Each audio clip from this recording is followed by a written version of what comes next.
ইয়া রাসূলুল্লাহ, আমরা কি আপনার ভাই নই?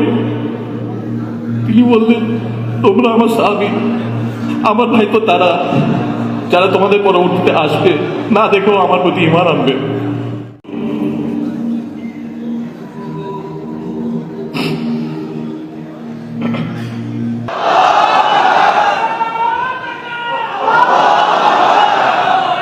তিনি আমাদের কতটা ভালোবাসতেন তা কি আমরা কখনো অনুভব করেছি? একদিন সাহাবীদের মাঝে বসে আল্লাহর হাবিব সাল্লাল্লাহু আলাইহি ওয়াসাল্লাম হঠাৎ ঠুকরে কেঁদে উঠলেন। বললেন, আমার ভাইদের সাথে সাক্ষাৎ করতে বড় ইচ্ছে হয়। সাহাবীরা অবাক হয়ে জিজ্ঞেস করলেন, ইয়া রাসূলুল্লাহ, আমরা কি আপনার ভাই নই? তিনি বললেন, তোমরা আমার সাহাবী, আমার ভাই তো তারা যারা তোমাদের পরবর্তীতে আসবে, না দেখেও আমার প্রতি ঈমান আনবে। তিনি আমাকে আপনাকে ভাই বলে সম্বোধন করেছেন। আম্মা জান আয়েশা একবার আল্লাহর হাবিব সাল্লাল্লাহু আলাইহি ওয়াসাল্লামের কাছে দোয়া চাইলেন। তিনি এমন মন ভরে দোয়া করলেন যে আম্মা জান খুশিতে হেসে ফেললেন। নবীজি তখন জিজ্ঞেস করলেন, আয়েশা, আমার দোয়া কি তোমাকে আনন্দ দিয়েছে?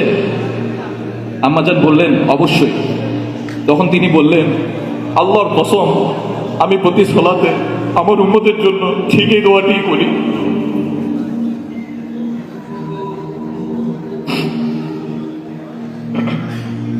একবার চিন্তা করুন তো, প্রতি সালাতে তিনি আপনাকে ভুলেননি। 1400 বছর আগে মদিনার নির্জন রাতে যখন সবাই ঘুমিয়ে, তখন একজন মানুষের চোখ ভিজে যেত আপনার ফিকিরে।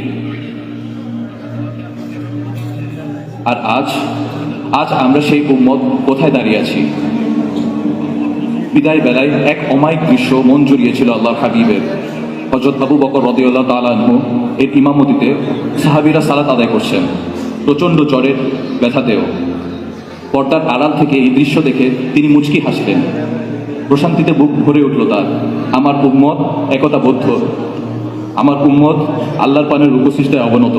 একবার ভাবুন তো, যদি আজ আল্লাহর রাসূল সাল্লাল্লাহু আলাইহি ওয়াসাল্লাম ফিরে আসতেন, যদি তিনি দেখতেন তার সেই আদরের উম্মতের মসজিদগুলো আজ ফজরের সময় খালি পড়ে থাকে, যদি তিনি দেখতেন তার ভাইরা আজ অশ্লীলতায় মগ্ন, যে উহুদে তার রক্ত ঝরেছে, সেই মানুষেরা আজ সামান্য দুনিয়ার লোভে মিথ্যা বলে, ধোঁকা দেয়।